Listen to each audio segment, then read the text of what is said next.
Hi, and welcome to Animal Zone. I'm Arthur von Wiesenberger, and this handsome fellow is Mikey, my adopted pit bull. Animal Zone is the A to Z on everything about adoptable pets. Whether you're looking for a bird, a cat, a dog, or even a tortoise, we've got experts who can share their knowledge and insights. So cuddle up with your favorite critter and join us as we explore the Animal Zone.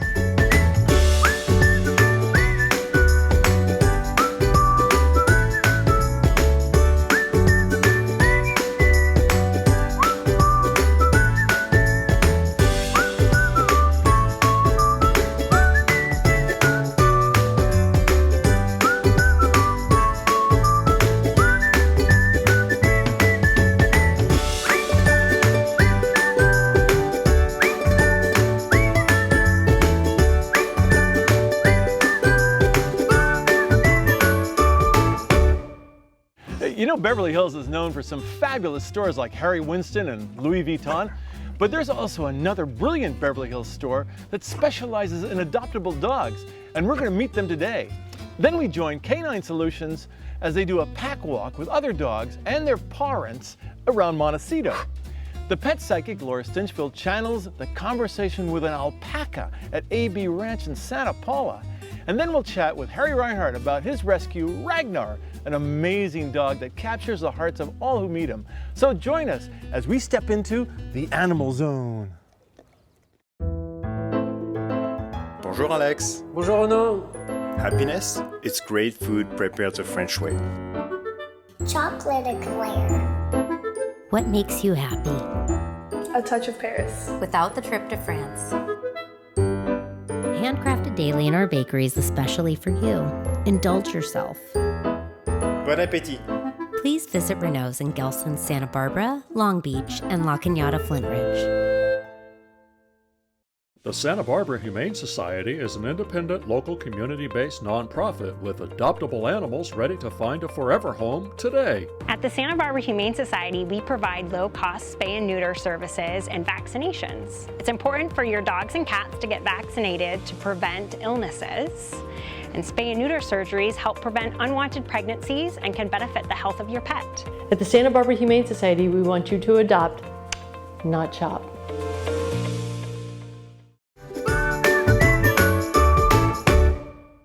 Today we're in Beverly Hills, California at Deity Dogs and Goods. They're an animal rescue center. And speaking of animal rescues, Larissa Wall, our very own Hallmark Channel's pet rescue expert, is here with us today. So let's go in and say hi and woof woof.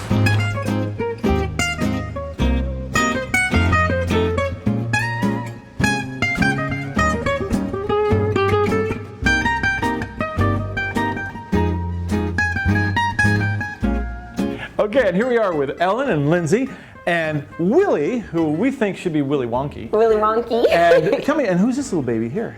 This is Ducky. Oh, wow. And then Larissa's got... Can't forget Chloe over here, who's absolutely gorgeous. Look at this model face. Yes. And on the floor? The big girl. Yes. Our big girl. Honey. It is so great. Now you guys get all these wonderful animals from rescue shelters around the state? Yes, we do. Where did Willie come from? Willie came from the Barstow shelter. She was about 4 months old, and a friend of ours sent a video of this poor puppy kind of being trampled in a very overcrowded shelter, and her legs were wonky, hence the name Willy Wonka.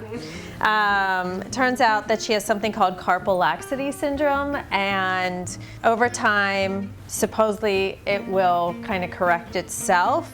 It happens in larger breed dogs. We think she's probably like a pit bull Great Dane mix, and or dogs that have started their life maybe confined in a kennel or a crate or something. So we've been doing a lot of physical therapy with her. She is doing better. It's taking some time, but this girl has the will of a warrior, and you know, doesn't bother her at all. it doesn't bother. No.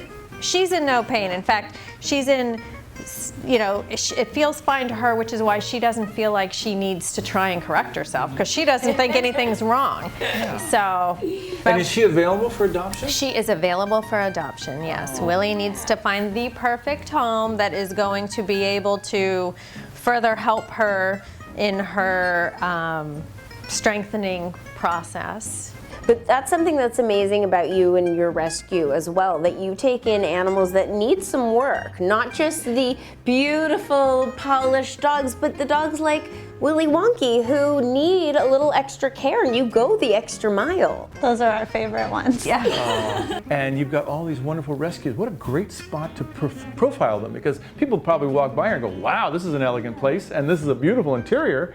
Thank What a you. great place to adopt a dog. Thanks, we think so. Yeah. How's it been for you? Having a space like this has been amazing for adoptions. We usually advertise our dogs on social media and people can see them and love them, but they want to meet them. And when they're here in an environment that feels like your living room, you can really picture your life with the dog. So it's been really great for getting dogs into their forever home. That is so great. And if I could bring up an example, there was a dog named Wayne in the shelter for a year, literally a year, a couple different shelters. And I saw him, and he's an older gentleman, and older gentleman dog, and I took a couple photos, and he sat there for another couple months. I told Ellen brought him here, and literally within 72 hours he was in his forever home. Yeah. Because people come in, it's having this store with beautiful goods that people can buy that are animal related, and getting to see these animals that need them, and they go hand in hand. Yeah. And Larissa, you're wearing some of these beautiful goods. Tell me about those. Yes, if you can tell, Ellen is a friend of mine. I love you very much, and you as well.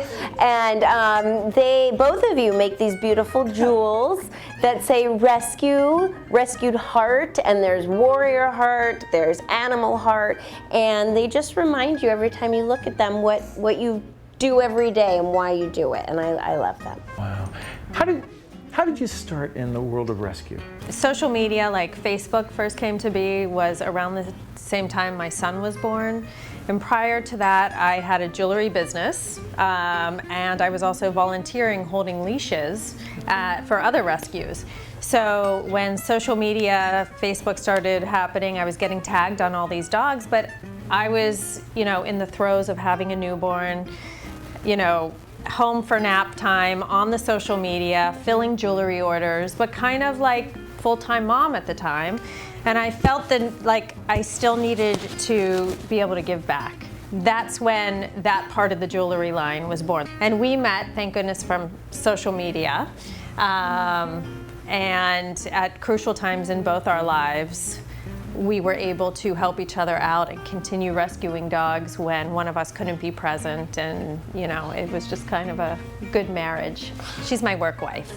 I think having places like this where it's really beautiful, it's really inviting, it's really casual and chill to sit around and get your little dog therapy and maybe adopt. It's like the new wave of shelters, because some people don't want to go into shelters and won't. And so having a place like this, was that a big reason to kind of start a location for you guys? Well, and I think you can attest to this too. Like, we've had such wonderful response from people who have just lost their dog and need to come in for a little therapy and have shed more than a few tears over whomever's in here at the time.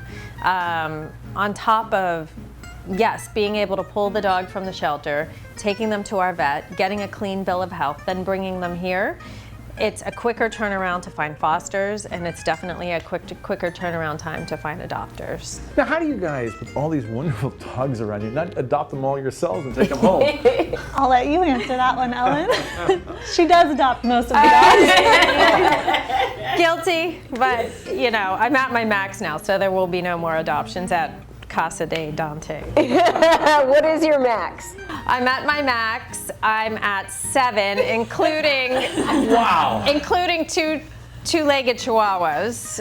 But I can take home a puppy, because our big girl over here becomes a little bit of a nanny, and all the rest of the dogs are pretty dog friendly. So I sneak in a puppy here and there. Sometimes the husband notices, sometimes he doesn't, but I'm good for a few days with a puppy.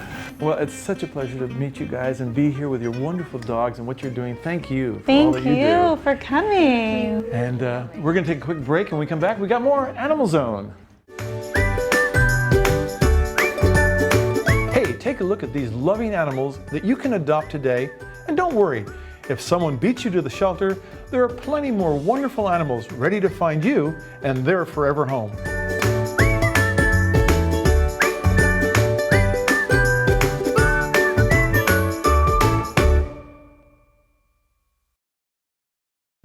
Every morning you could count on it being there with the rise of the sun. We're proud to say we've been there every day with you. The Santa Barbara News Press plans to continue sharing the news of the day with you all through the year and beyond.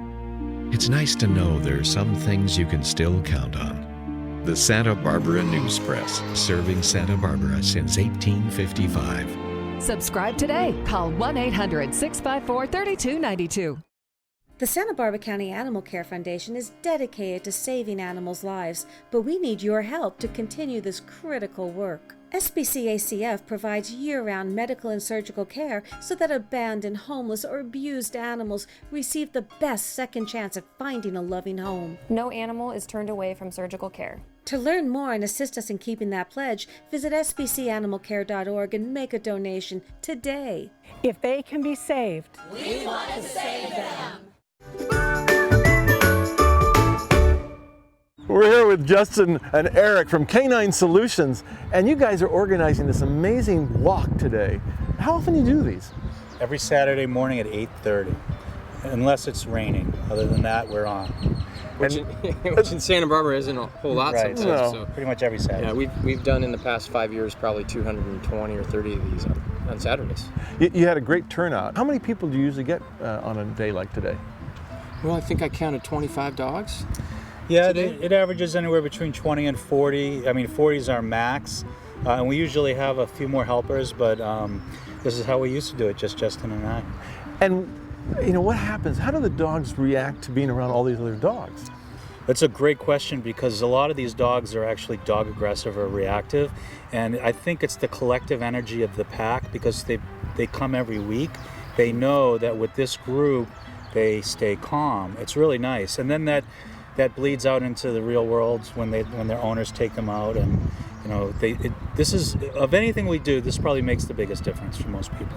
Yeah. I noticed when we stopped and you were doing a little moment there at Butterfly Beach, what was the goal of that sort of activity? Yeah, so we try on every walk to do something that gives everyone a little bit of a challenge. And one of the hardest things you can do with your dog is to have them just be calm, especially with these guys, when there's another dog walking very close or walking by or in their vicinity and staying in a down or stay. And more important, can the person be calm?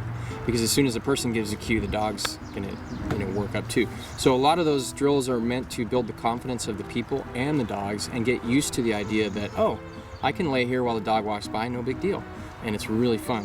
And we get a lot of people that never could have imagined doing anything like that 6 months ago or even 3 months ago when they came to us. So it's pretty neat to watch the people get their confidence up too. I noticed when we walked down that main Coast Village Road, a lot of heads were turning.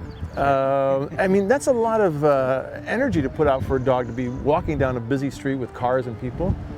A lot. And when we pass the restaurants, it's particularly challenging because people are eating on the sidewalk and you can smell the bacon and the dogs smell it, and people want to hand them food, but we just walk them through. And a lot of times there's dogs under the tables, and so it can be challenging for a lot of people. Yeah, and the dogs. And we've had some interesting moments where 2 weeks ago we had a dog get off the leash and buzz the whole group, and running around, and so once in a while you get some moments that can be a little challenging. But do you walk in and start training that dog when you see a problem evolve like that? Sometimes it's all you can do just to stop the situation and then regroup and get the owner back on track, because usually the owner's either embarrassed or freaked out, and then at that point everything just goes back to normal and everyone continues on. And the neat thing is nobody's looking at somebody going, what's your problem? We're all here doing the same thing. So it's a really nice supportive environment for people that have dogs that you're sensitive about. Can anyone sign up and join this? We used to allow that, but now we do an evaluation first and then they get to come. It can be a little overwhelming for some people and their dogs, so we want to make sure they're ready for it. And then, they just start coming regularly and they get better and better as it goes. You find out about it online? Through meetup.com and through our website. I noticed when we talked with a lot of the people that brought their dogs regularly, they're great fans of what you guys have achieved because you've helped them make their family life better, because the dogs are, maybe they start out a little bit iffy because they came from shelters, they were scared, they were uptight, but now they're all adapting to a wonderful home life. That's, I guess, what you guys do, right? Yeah, pretty much. I mean, I'd say about 80% of these dogs had either dog aggression or reactivity issues. A couple of them had human aggression issues, but not too many. But that's really what we base our training on. I mean, we help dogs that really need it, and work with dogs that other trainers can't or won't work with. Yeah, and the biggest concept that I think is important is that the human element to this is so huge. And somebody like Chach with Reina, a little white pit bull, I mean, this guy has stuck through it for 1.5 years training and working to the point where now he's on these walks and people are looking at him like his dog has zero problems. But he's put so much into it, and as has everyone. And so it's really rewarding for us, because ultimately you're empowering the people to actually take care of these dogs that they've been tasked with in their life. And like you said, it becomes a great community. We get regulars that have done over 150 of these walks, and they love coming to these walks. And there's always new people coming in. And so they come in and all of a sudden they're like, this is great. And then it just builds from there. And as you can see, we have cars drive by and what's going on? Everyone thinks it's a parade, We just us working, we're just doing what we do, and it's fun. So Great. It's a great thing. Oh, super. Justin, thank you so much. Thank you. You're welcome. Thanks for coming. All right. Hey, take a look at these loving animals that you can adopt today. And don't worry, if someone beats you to the shelter, there are plenty more wonderful animals ready to find you and their forever home.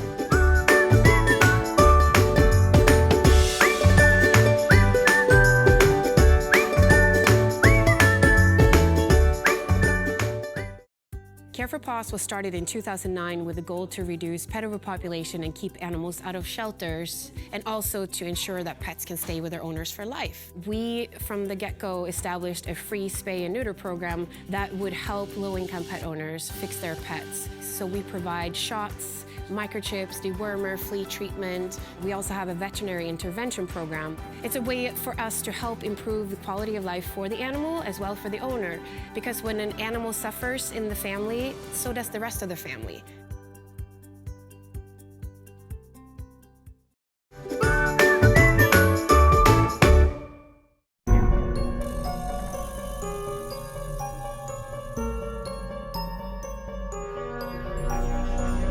Imagine, if you will, a zone where animals can talk to humans.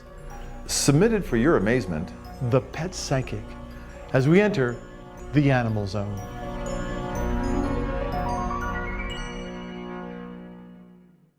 Today on Animal Zone, we're at AB Ranch in Santa Paula, California, and we're with Tina and, of course, our Pet Psychic, Laura Stinchfield, and a beautiful alpaca. Wow, and an alpaca is called Stuart? Yes. Wow, he's quite amazing. In fact, the whole ranch is amazing. Can you tell me, how did this start? Well, I came here as a child, as a summer camp, and I wanted to live here. So I moved here full-time 11 years ago. Is it still a camp as well? Well, we do summer camps back here. We have a horse rescue, so she does summer camp still. And I do this animal rescue on the side. I mean, you have, we've seen alpacas, emus, sheep, goats walking around. You have everything here. Pigs. A little bit of everything. That's incredible. Horses and cows too. Yeah. All we need is an Ark and Noah and we're in business, right? So Stuart seems to be ready to be talking with our Pet Psychic. What do you think? Yeah, well, let's talk to him. So Tina, did you think about anything that you wanted to ask him, or should we ask him about? So tell us a little bit about like what you do with Stuart. Stuart's our little alpaca animal ambassador. He goes places and shows people how neat alpacas and farm animals can be. So I feel he enjoys going. Yeah. So I would like to confirm if that's something that he still enjoys doing. Yeah, and so when you say places, like what are some of the places he goes to? Mostly schools, but churches as well. Mm-hmm. And he's like in the Christmas. Yeah, it's our Christmas Eve service. Yeah. So Stuart, honey, did you hear, like, what do you think about being this, like, ambassador? He says he also goes into places and says you have to use Tina for dog groom. Our marketing agent as well. Yeah. So what do you think, Stuart, about your job, like teaching kids and going to the church? You feel really special doing it? Oh, He says that what he really loves about his job is that most people have never seen an animal like him before, and they get excited in ways they've never been excited before. Yes. And he says people love it when he spits. Yes. He says sometimes he spits just for fun. What he said he would like to ask you something. Okay. What would you like to ask Tina? Oh, he was wondering if you could tell the ranch animals that he's your favorite rescue. That wouldn't be very nice. I don't know. We know it's, could be true, but. You feel like you're her most successful rescue? Why do you feel that? He feels like you two have the best relationship. But why do you feel like you guys have the best relationship? He says that you know him better than anyone else knows him. Well, I think that's the consensus here. Like all the animals sort of feel that way. He says that also you love to dress him up and it's one of his favorite things to do. And so you do that, right? You dress him up? He had a tuxedo, top hat, went to a wedding. Is there anything that alpacas should tell people who are watching? Yeah, well, what do you think? What do you think about that? Should alpacas say anything to the people who are watching? He says that he wants to tell people that alpacas are not from this region, but we can live here, but we only want to live with Tina. Well, they're originally from Peru, so he's right. But you are not. You're from close by. That's hysterical. Where did Stuart come from? What's his history? I got him at 2 days old. So he was non-functioning as a baby and his mother rejected him. Aww. So I was able to bottle feed him, which can be controversial because they should know that they're a herd animal, not a person. So it was important that he be raised with boundaries and respect and to be trained because he was raised so close with people. I wanted him to be friendly and not overconfident with people. People who watch this show are often thinking about adopting animals. Is an alpaca a reasonable animal to adopt? If you have expectations of what an alpaca will offer you. So because we have the bond of him being 2 days old, that is why I'm able to touch him and work with him. Most alpacas are very aloof. They're kind of similar to a cat that wants affection on their terms. And it can be brief affection. We have I think, very special relationship. So I don't think most people are going to end up with an alpaca that's this easygoing. So I would say he's an oddity. Right. So they're really just an animal that you could rescue, but absolutely plan to have them in a fenced area. Yes. On a farm. Great yard art. Well, Stuart, thank you so much for coming on AnimalZone today. We really appreciate it. And Tina, great to be here at AB Ranch. Thank you. Appreciate it. And Laura. Yeah. Well, who's next on our agenda? We don't know, but it's going to be exciting. You'll be seeing more of Laura Stinchfield right here on AnimalZone. We'll be right back after these words. My grandfather taught me about the beauty of the rugs. Each one tells a story. Story about the person who wove it, the person who bought it, the person who inherits it, the person who treasures it.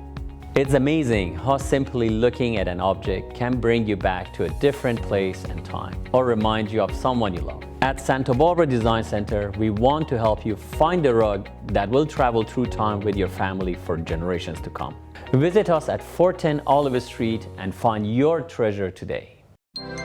Water, the essence of life, flowing from Mother Earth, gathering essential minerals, trace elements and vitality as it journeys to the surface, collected fresh and pure from springs around the world, each one as unique as a fingerprint. The world's best bottled waters are waiting for you at bottledwaterweb.com. Benvenuto alla zona di animali. And you might be wondering, why am I speaking Italian? Because I'm sitting with my dear friend, Harry Reinhardt, who we grew up together in Italia. In Italia, sì, è vero, con cani. With dogs, and he also speaks English. And by the way, we are at Ealing's Park in Santa Barbara, beautiful day in the dog park, which kind of makes you feel happy, right? Absolutely, especially since I don't have my dog with me.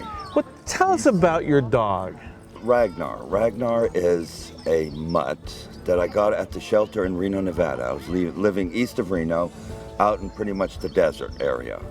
And I went to the shelter to get a dog, and I decided to get something that had some age to it, some manners, and went and picked this dog out. And the young lady at the shelter said, well, you know, he's been back 6 times because it's an escape artist. Fortunately, I had my son with me who said, Dad, let's get the white one. And it was only a year old. And so he actually came back the next day, and we spent an hour and a half with Ragnar in a large room where he promptly, it was April, so he promptly shed white hair all over the place and went to the bathroom in 2 of the 4 corners. And we decided that was actually the dog for us. And luckily I had my son with me, so the duties would have been shared, but not for long. How did the shelter come upon Ragnar? Ragnar was found tied to a shopping cart in Carson City. Oh, that's sad. And I understand it in a way, because he was a handful. And, you know, you can see how somebody would get a puppy and it's all very exciting until they get to 80 pounds and they need 2 miles of walking and all of that other kind of activity, which actually made me very fit after I got him. Because when I realized that you had to take him for walks, he pulled an awful lot. So I started jogging. He still pulled when I jogged.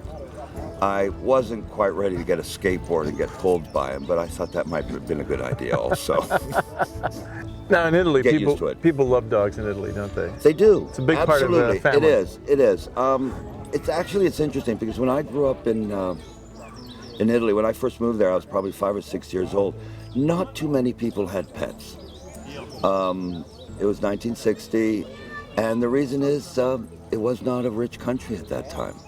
And, you know, feeding a dog is expensive. Most people's dogs were either guard dogs or hunting dogs. But eventually, yes, there are all sorts of dogs everywhere. And, you know, there are the famous Italian dogs that I used to have for many years, which were the Maremma. I have a feeling I have a sort of penchant for white dogs, because Maremma are large white dogs, and they're sheepdogs. They don't herd sheep, they protect them. And having 5 children, I thought that was a good idea. So we had 6 Maremmas, 1 for each kid and 1 for my wife. All right, it's always great to see you. Thank you for coming on AnimalZone. It's a pleasure. Ci vediamo più tardi, speriamo. Assolutamente, a Okay. pranzo. We'll be right back after these words. Sometimes scary things happen, like fires and floods. And suddenly a family has lost everything. That's why the Unity Shop has a disaster assistance program. We help families with immediate needs like food, clothing, and household items. And we continue to help them long-term until they're back on their feet and in their homes. But it takes a whole community to make this possible. Please, donate today so we can help everyone who needs us. Find out how you can help at unityshop.org. Hi, I'm Carrie Burns, and I'm the Executive Director for the Santa Barbara Humane Society. And what we want you to know is that Humane Societies are local to each community. No one is associated with the National Humane Society. So when you donate or you adopt, know that everything that you touch is right there in your own backyard. We want you to donate, volunteer, and adopt. For more information, visit sbhumanesociety.org.